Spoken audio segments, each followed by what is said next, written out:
During a shamanic ceremony in Peru, an American participant interrupted the healer's Icaro's sacred songs. He asked, "This is great, but the vibe is a little somber. Can we switch to my Chill Vibes playlist on Spotify?" I think some Jack Johnson would really enhance the spiritual journey for everyone. The shaman just stared at him until he put his phone away. At a traditional Jimjilbang Korean spa in Seoul, an American woman complained about the mandatory shapeless cotton uniform. She asked the attendant, "Hi, do you have this in a more flattering cut? Maybe a V-neck or something in black? This beige is really not my colour." The attendant just pointed to a pile of identical beige uniforms and grunted. I was working at a research station in Antarctica. A wealthy American tourist on an expedition asked the lead scientist, "Is there any way you can get the penguins to huddle closer to our observation deck? We paid a lot for this trip, and they're just too far away for good photos." The scientist just replied, "I'll be sure to pass along your request to the Penguin Committee." In a centuries-old marionette workshop in Prague, an American asked the master craftsman if he could make a custom puppet.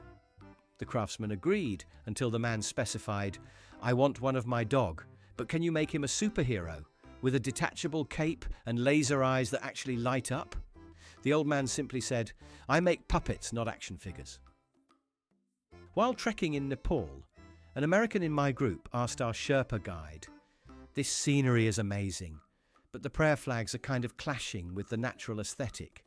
For our group's photos, could you take a few of them down temporarily?" The Sherpa looked at him like he'd just suggested bulldozing Mount Everest. I was leading a camel trek deep in the Sahara Desert. An American tech entrepreneur in the group, after about an hour of riding, asked me if there was an option to upgrade his camel. I asked him what he meant. He explained, "Well, this one's ride is a little bumpy. Do you have one with a smoother gait? Or maybe one of your staff could install some sort of padded suspension system on the saddle. For the price we're paying, I was expecting a more premium business class experience." He seemed genuinely disappointed that we hadn't beta tested our camels for optimal user comfort. My university arranged for us to volunteer on an archaeological dig on the island of Crete. We were painstakingly cleaning and reassembling pottery shards from a 3,000-year-old Minoan vase. An American student on the team got frustrated with the slow, meticulous process. He told the lead archaeologist, "We could get this done way faster with some super glue. And since a few pieces are missing, why don't we just fill the gaps with clay and I can paint in a cool design, maybe a dolphin? It would look more complete and honestly, probably better than the original." A friend of mine in Mongolia rents out traditional yurts to tourists. He had an American family stay for a week. On their second day, the father approached him with a list of suggested improvements. "We love the authenticity," he began, "but could you install a thermostat? The fire is hard to regulate. Also, we'd feel safer with a solid door with a deadbolt instead of this flap. And would it be possible to put up some drywall over the lattice frame? It would just feel less temporary and more like a real room." He was essentially asking my friend to turn a yurt into a cheap motel room. I was working at a famous frittery in Brussels, where the process is sacred. Bintje potatoes, double fried in beef tallow, served with mayonnaise. An American tourist came to the counter and tried to place a highly specific order. "Can I get shoestring fries instead of these thick ones? And can you fry them in vegetable oil just once so they're not too crispy? And I'll need ketchup, ranch and barbecue sauce on the side instead of mayo. Oh, and can you use sea salt instead of regular salt?" I had to explain to him that he wasn't ordering fries. He was trying to invent a dish we had absolutely no intention of ever making. In a small workshop in Venice, I watched an American couple take a mask-making class from a master artisan.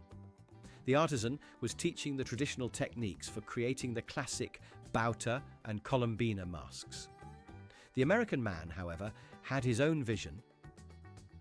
He asked the master, "Can you show me how to make this look like the Batman logo?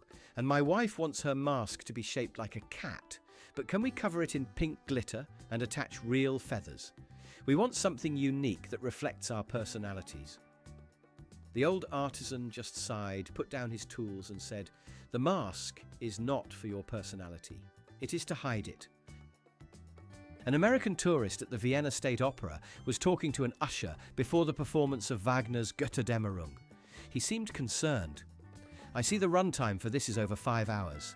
Is there a shorter version?" The usher looked confused. The American continued, "Like a highlight reel?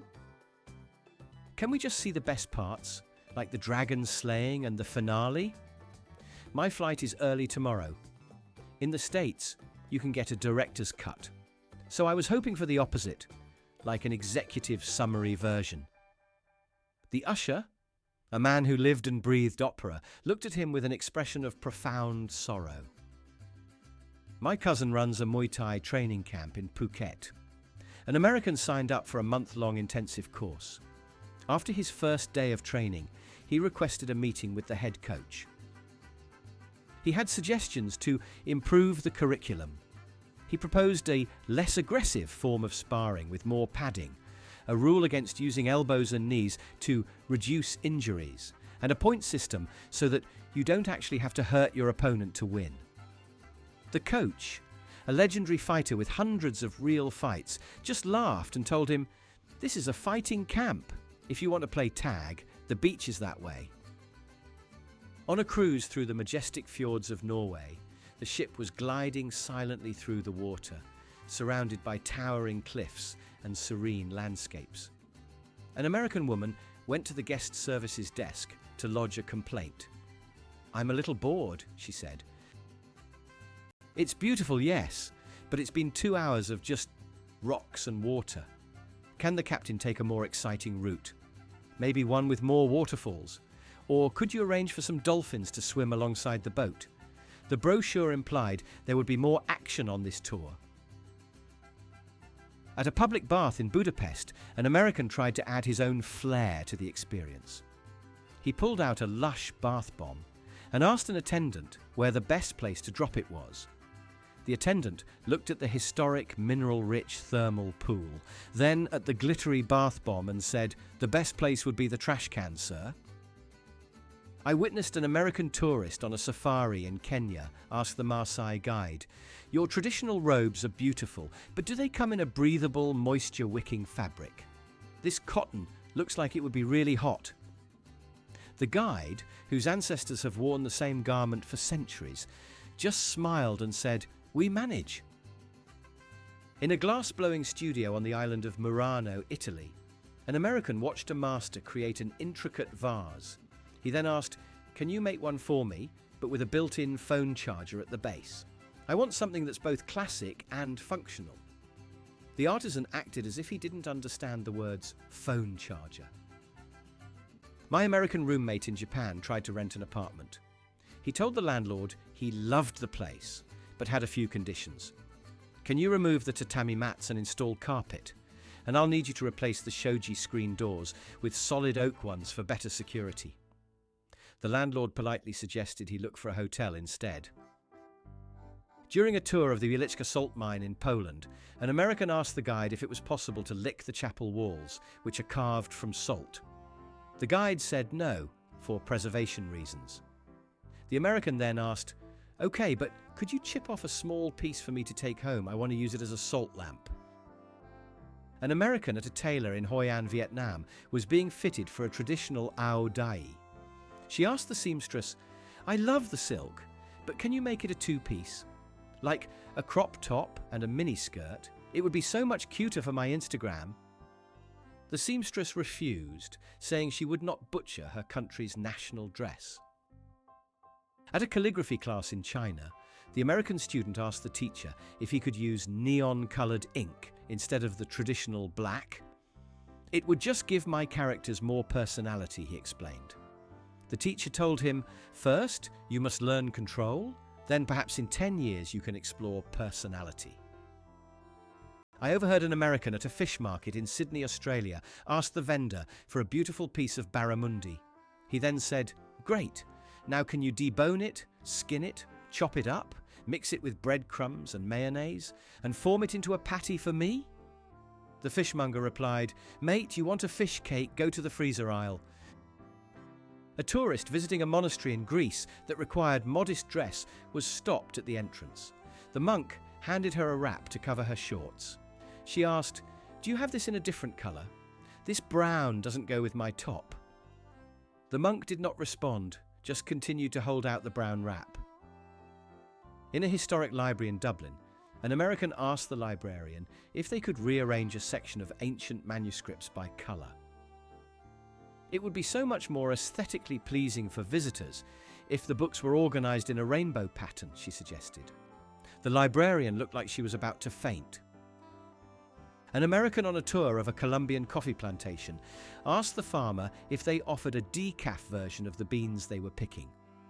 The farmer explained the process was for their signature high-caffeine roast. The tourist replied, "But what about people who want the flavour without the effect? You're missing a huge market." Deep in a limestone cave in the French countryside, a fromager was giving a tour of the cellars where Roquefort cheese was aging. He explained how the specific mould, Penicillium roqueforti, gives the cheese its distinct flavour and aroma. An American tourist raised his hand and asked, "Is there a way to get the cheese without the blue stuff? I love the creamy texture, but the mould is a bit strong. Could you make a batch for us with a milder flavour, maybe by washing the rind or mixing in some herbs like they do with boursin?" The fromager looked at him and said, "Monsieur, that would be like asking a winemaker to make wine without grapes." I was a guide at the Demilitarized Zone, DMZ, between North and South Korea. The atmosphere is incredibly tense and somber. After my presentation about the history of the conflict, an American tourist asked, "This is all very interesting, but it's a bit of a downer. To lighten the mood, would it be possible to take a picture where it looks like I'm high-fiving one of the North Korean soldiers across the border? Or could we get one of the South Korean soldiers to do a funny pose with us?" I had to firmly explain that this was not a theme park, but the most heavily fortified border on Earth. At a weaving cooperative in Oaxaca, Mexico, an American woman admired a Zapotec rug with a traditional pattern. She asked the weaver, "Can you make this exact rug for me? But instead of this diamond symbol, can you weave in the Nike swoosh logo?" The weaver politely shook her head and went back to her loom. I saw an American at a train station in Switzerland complain to the staff, "Your trains are amazing, so punctual, but the journey through the Alps is too quiet. Do you have a party car with a DJ and a bar? It would make the scenery so much more fun." The Swiss official just said, "The scenery is the entertainment." An American attending the carnival in Rio de Janeiro asked a samba school director if their dancers could perform a routine to a Beyoncé song. Their costumes are amazing, but the music is a little repetitive. A little single ladies would really get the crowd going, he insisted. My friend works at a dog shelter in Romania. An American couple came in to adopt a street dog. They pointed at a scruffy mutt and said, "We'll take that one, but can you get him groomed and give him a full dental cleaning before we pick him up? We want the rescue experience, but with a clean slate." At a historical reenactment of a Viking battle in Denmark, an American tourist asked one of the actors, "This is cool, but it seems really violent. Could you guys do a version where you resolve your conflicts through a structured debate instead of with axes?" An American hiker in New Zealand's Fiordland National Park complained to the park ranger, "The trail is beautiful, but there's no cell service. Can you install some Wi-Fi hotspots along the route? I need to be able to upload my photos in real time." The ranger suggested he enjoy the disconnection. In a traditional barbershop in Istanbul, an American asked the barber for a hot towel shave. Halfway through, he asked, "Can you use my special eucalyptus-infused shaving cream instead of that soap? And I prefer a 5-blade razor, not this straight-edge one. It seems kind of unsafe. An American visiting a pearl farm in French Polynesia asked the guide if they could dye the pearls while they were still in the oysters. "I'd love a custom teal-coloured pearl. It would be so unique." The guide had to explain that nature doesn't really take colour requests. At a flamenco show in Seville, an American in the audience asked the manager if the guitarist could play something a bit more upbeat. He suggested, "Maybe Despacito. Everyone knows that one." The manager told him that what he was hearing was the soul of Andalusia, not a top 40 radio station. An American family at a restaurant in Iceland tried to order puffin. The waiter informed them it was out of season. The father replied, "Okay, but can't you just check the freezer? In the US, we can get anything year-round." The waiter had to explain that seasonal meant it was literally not available on the entire island. I was at a meditation retreat in Thailand, where silence was mandatory. On the second day, an American wrote a note to the monk leading the retreat. It said, "Can we have a 30-minute talking break in the afternoon? I have so many great ideas I want to share with everyone." The monk simply smiled and shook his head.